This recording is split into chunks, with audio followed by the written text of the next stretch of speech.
What a lot of people don't realise is that once you start a family court case, after a certain point, the case becomes seized by the court and it's no longer yours. So if you start a case, there comes a point where you can't end it. I can't tell you how many fathers have said to me, I don't like the way this case is going, I'm going to cancel it, I'm going to end it. And I have to tell them, well, you can't end it, it's the judge's decision to end it. And they'll say, well, in that case, I'm just walking away. And I said, well, if you walk away, the court will continue without you, and they'll find against you because it'll be easy for them. So the other side will win, hands down. And they just can't believe that they've in something that is out of their control. And that's the first question you have to ask. That's the right question.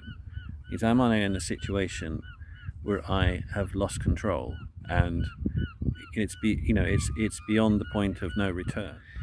And so I would say certainly up until the first hearing, you have a chance of getting out. Now, having dealt with that, let's suppose you are either just only thinking about a court case or you're at the stage where you haven't gone past the point of no return. The question you have to ask yourself is,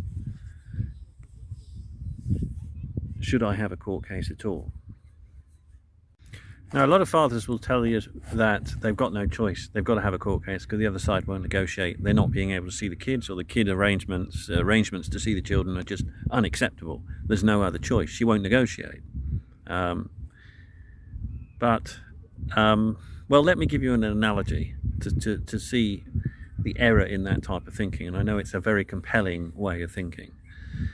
Supposing you're walking down the road and someone comes up behind you and pushes you to the ground and reaches into your back pocket, steals your wallet, and you see them rush down a side alley, which you know is a dead end. You start chasing them and you wave down a police car that's going past and you say, quick, someone's robbed me, they've run down there. And you all go down there and there is the person. And they just deny it all, say that I haven't robbed anybody, I ran away from him because he was threatening me, and he should be arrested. And the police search the guy, they can't find any wallet or evidence. Maybe they've got the money on them, but they say, well, that's my money. The police turn to you and then they say, well, there's nothing we can really do. I mean, we could arrest you both, you could make statements, but at the end of the day, the charging sergeant will never pass it on to the CPS, and the CPS would never prosecute anyway, so it's a waste of time. Now, would it make sense at that point for somebody to say, well, if you're not going to do anything, I'm going to sue him in the civil courts? Now, maybe you're very litigious and you think, well, actually, I would have done that. Well, let's just ramp it up a bit. Let's suppose the person who's mugged you was a woman and you're a man. Does it make sense then to take the matter to the civil courts? Shouldn't make any difference, but just how do you feel about that now? Okay, well, let's ramp it up a little bit more. Supposing the person who mugged you was a woman and you're a man, and the woman was known to you, and the police have said we can't do anything. Does it then make sense to go to the courts, civil courts? Maybe that doesn't make any sense to you. Let me give you a little bit more to chew on. There are 3 fundamental hurdles against men in the family courts, which is just another civil court. Civil courts are flawed. If you believe the civil courts are foolproof or very good, they're not. They usually consist of a judge making a decision on their own without a jury, because juries are in the criminal courts. So, let's just consider the family courts and these 3 main hurdles as a man you have to face. The first is your legal rights over your children. Now, the 1989 Children's Act is the act that would apply when you're applying for a child arrangements order, which is why they call it a Section 8 order, because it's Section 8 in the Children's Act. That law says that women have what they call parental responsibility. All other ideas of custody or natural law connection with your children are, in that 1989 Act, null and void, made null and void. What matters is what they call parental responsibility. Now, if you're a woman, you get it automatically. The father, on the other hand, has no automatic right to parental responsibility, which is the only legal connection in law with your child. And he always has to apply for it, and he always has to get the permission of the mother. Now, if you don't have the permission of the mother, then you have to apply for a court order. And once you get it, the mother can apply to have your PR removed. And what's more, so can the child. And what's more, the mother can apply without your permission for another man to have PR over the child and not you. Then you have no legal connection with the child whatsoever. Now, this leads on to the second hurdle, which is, that, as I say, there is no custody. Or is there? I mean, there is a type of custody in law, and it's called being the residential parent. So there are two types of parent: the residential parent and the non-residential parent, or what used to be called the contact parent. And the law treats those two completely and utterly differently. Whatever is written in the law, the family courts give far greater credibility to the resident parent, and also listen to the wishes of the mother. I say mother because nearly always the resident parent is the mother, but they give far more credibility to it and listen to the wishes. So it's very much what the wishes of the resident parent want, because they have custody of the children. So if you're a non-resident father, effectively you've really given up custody of your children. And this is the thing. The big thing is that there can only be one resident parent, because the court also does not believe in shared residence. They just absolutely and dogmatically, without exception, do not believe it's in the best interest of children to have two homes. And that is clearly, categorically stated. So there can be only one resident parent. And if you're not it, then you haven't got custody. You've got a legal connection, but the words give it away, which is called legal responsibility. In other words, it's about responsibility and having to support them and take charge of them, and but not necessarily having the joy of actually living with them.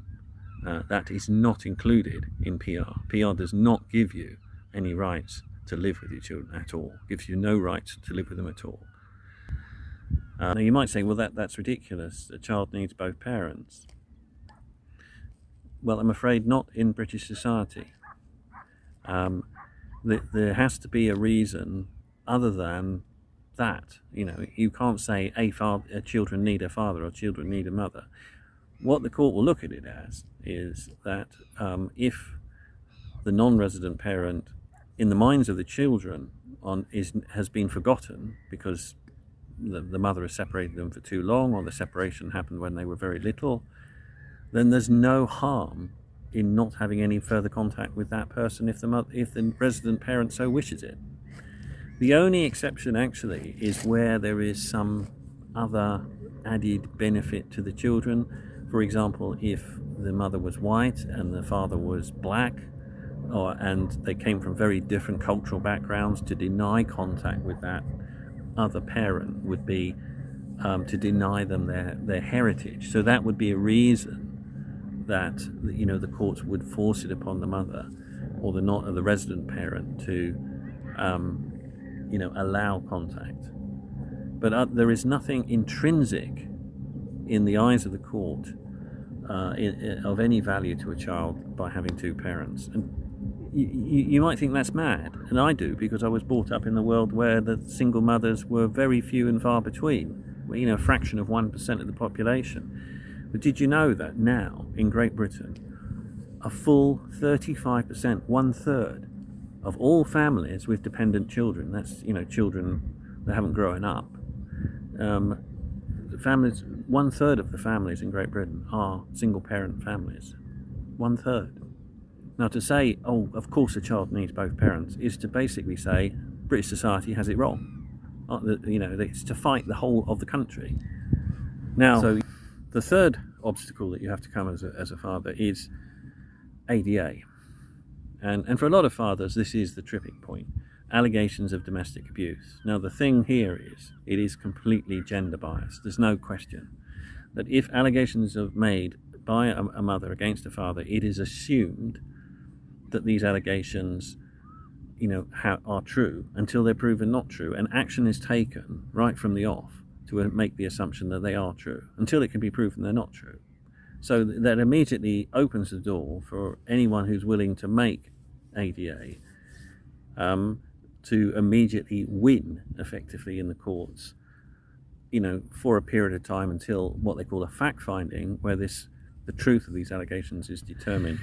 And until that point, the mother has already won, because she gets whatever she wants. She says, I've been abused, and for my child to continue to be in contact with the other parent would continue that abuse. It would be like a continuation of that abuse.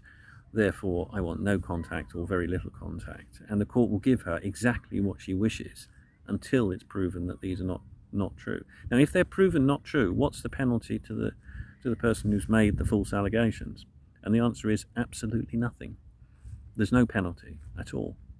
They don't, have some sort of deficit in their account in the court, and they're certainly not referred for, as in my opinion they ought to be, for criminal charges, for perversion of justice or what have you. Okay, those are the three main obstacles. Now, I will say that any case is different. Some fathers just skip over the problems with PR. That's not an issue for them. They just can't understand why anyone would have an issue with it. A lot of fathers, the mothers may make allegations of domestic abuse, but no one believes them, or they just dismissed. They don't understand why any father who has really not abused their partner, would be tripped up by allegations of domestic abuse. They can't see it, but what they can't understand is why the court won't give them a fair proportion of their time with their children, simply because they're the non-resident parent. Other fathers, have no problems with the amount of time. Actually, they don't want more than a certain amount of time, but they get tripped up on the ADA. Other fathers just can't get past getting parental responsibility. And because there are so many places that fathers can get tripped up, and when they are tripped up and they lose their children because of the orders made by the court that limit the contact to such a degree that they no longer are the children's father in the eyes of the children, then the fathers become very fixated on what's wrong with the court. And nearly all organisations to support fathers end up with their members fighting each other about what the main issue is.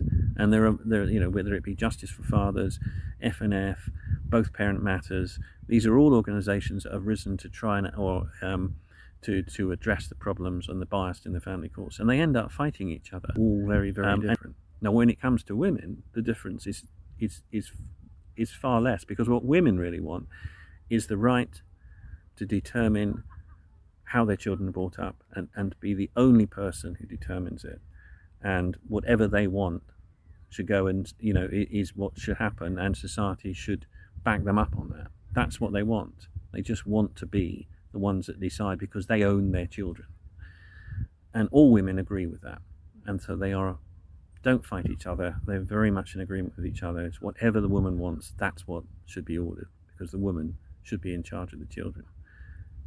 And what's more, these support organisations that support mothers on the other side, because mothers also have, and resident parents also have a hard time in family courts.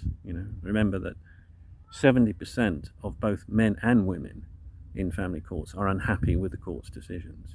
So they have a hard time too, for different reasons. But the support organisations that support them are massively well funded. I mean, tens of millions of pounds, which they've, under false pretences, but they've got it. Basically, the courts trip up men in a number of ways, and they are gender biased. They're also biased along the lines of resident and non-resident parent, regardless of gender, but there are systems outside of the court that make sure the resident parent is nearly always the mother. So if given all of that, if you still think that this flawed civil court process is going to fix a problem that your friends couldn't fix, you couldn't fix, the police maybe couldn't fix, social services couldn't fix, if you still think it, well, maybe you might be right. It might be one. You might be one of the few that it does help. But really give it a very, very serious consideration.